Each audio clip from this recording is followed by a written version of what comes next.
Depression feels like a heavy, wet blanket that you carry around every day that no one else can see. It can make it very hard to be motivated for life in general. Depression kind of takes the warmth out of the sun on your skin.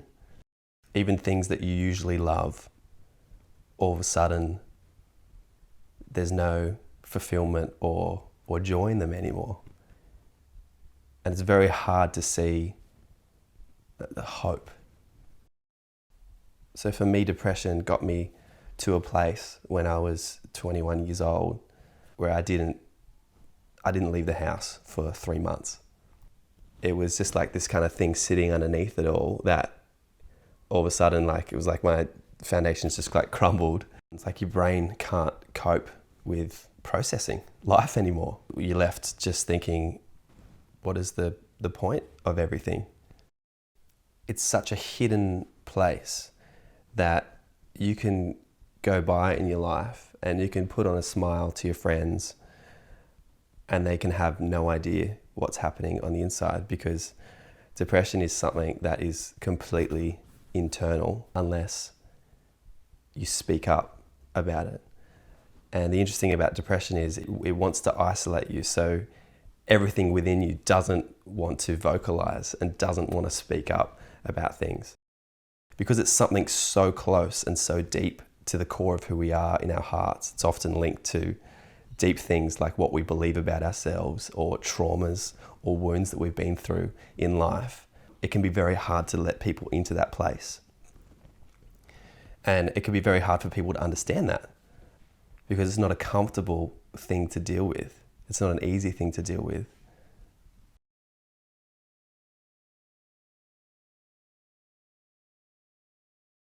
My name is Jeremy Fowler and I'm from Cronulla in Sydney, Australia.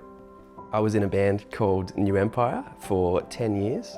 It started when I just left high school in my friend Kale's garage in Cronulla, and we were 19, and we honestly didn't think that we'd be able to do it for 10 years and it would become our full-time jobs, but we were kids with a dream and it started there, and before we knew it, we had some amazing opportunities to travel around the world and meet thousands of people and hear other people's stories and share our music, and it's been by far the best experiences and the most challenging experiences of my life. You know, it's really interesting that you can have everything on the outside, or what our culture says is happiness and is success, but that doesn't necessarily mean that on the inside we're going to be fulfilled or experiencing peace and joy and love. And my journey with depression in the band years in New Empire was a time of contrast, of sometimes experiencing these highs of touring and playing to thousands of people and having amazing experiences on a day-to-day basis, and experiencing in parts the things that our society says will make you happy. But it just doesn't necessarily mean that you're going to be happy or be fulfilled, and we see that all through our society. When I was struggling with depression, different friends and different people all responded in completely different ways. Some people it was too much to handle, it was too real, where they might just not understand what it is that you're actually going through, and then they would pull away. And then other friends would move towards, other friends would be calling me every couple of days, and they'd be asking the hard questions, and they'd be saying, how are you feeling? Man, can I come over? Can I bring you lunch? Do you want to just sit and we don't have to talk? We can just hang out. I would also have friends call me and say, bro, like, snap out of it, man. Like, look at your life. Like, you've got all these things going for you. Like, you got all these family and friends that all love you, and you're writing really good music and everything's great. So, like, come on, man. Like, you're all good. You're all good. But unfortunately, that didn't help, because yes, all those things were positive things in my life, but the depression for me was to do with my core value of how I saw myself and what my identity was in as a person. And I think one thing that would really help for anyone that has a close friend or family member that is struggling with depression is that just to be close to them and not necessarily have to figure things out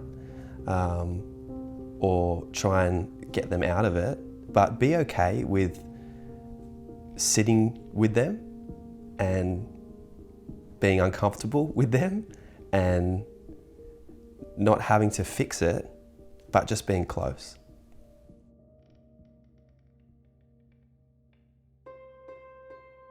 So I had a few encounters with God's love coming in and ripping out this darkness that had been in my life. And they were amazing.